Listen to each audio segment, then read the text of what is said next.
आखिर क्यों खाया था पांडवों ने अपने मृत पिता के शरीर का मांस। पांचों पांडवों ने अपने मृत पिता पांडु का मांस खाया था। उन्होंने ऐसा क्यों किया, यह जानने के लिए पहले हमें पांडवों के जन्म के बारे में जानना पड़ेगा। पांडु के 5 पुत्र युधिष्ठिर, भीम, अर्जुन, नकुल और सहदेव थे। इनमें से युधिष्ठिर, भीम और अर्जुन की माता कुंती तथा नकुल और सहदेव की माता माद्री थी। पांडु इन 5 पुत्रों के पिता तो थे, पर इनका जन्म पांडु के वीर्य तथा संभोग से नहीं हुआ था, क्योंकि पांडु को श्राप था कि जैसे ही वो संभोग करेगा उसकी मृत्यु हो जाएगी। इसलिए पांडु के आग्रह पर यह पुत्र कुंती और माद्री ने भगवान का आवाहन करके प्राप्त किए थे। जब पांडु की मृत्यु हुई तो उसके मृत शरीर का मांस 5 भाइयों ने मिल बांट कर खाया था। उन्होंने ऐसा इसलिए किया क्योंकि स्वयं पांडु की ऐसी इच्छा थी। चूँकि उसके पुत्र उसके वीर्य से पैदा नहीं हुए थे, इसलिए पांडु का ज्ञान कौशल उसके बच्चों में नहीं आ पाया था।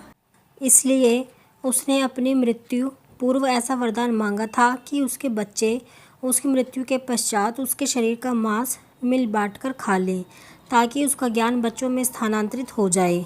पांडवों द्वारा पिता का मांस खाने के संबंध में 2 मान्यताएं प्रचलित हैं। प्रथम मान्यता के अनुसार मांस तो 5 भाइयों ने खाया था, पर सबसे ज़्यादा हिस्सा सहदेव ने खाया था, जबकि एक अन्यथा मान्यता के अनुसार सिर्फ सहदेव ने पिता की इच्छा का पालन करते हुए उनके मस्तिष्क के 3 हिस्से खाए।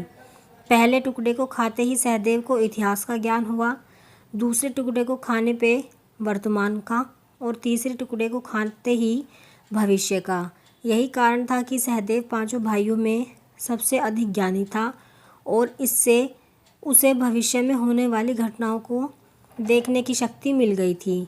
शास्त्रों के अनुसार श्री कृष्ण के अलावा वो एकमात्र शख्स सहदेव ही था जिसे भविष्य में होने वाले महाभारत के युद्ध के बारे में संपूर्ण बातें पता थी। श्री कृष्ण को डर था कि कहीं सहदेव यह सब बातें औरों को न बता दे, इसलिए श्री कृष्ण ने सहदेव को श्राप दिया था कि यदि उसने ऐसा किया तो मृत्यु हो जाएगी। आप कमेंट में ज़रूर बताएं कि आपको ये कहानी कैसी लगी है। अगर आपको कहानी पसंद आई तो वीडियो को लाइक करें, शेयर करें और चैनल को सब्सक्राइब करें ऐसी ही कहानियों के लिए। और आप इंस्टाग्राम पर भी फॉलो कर सकते हैं, उसका लिंक आपको डिस्क्रिप्शन में मिल जाएगा।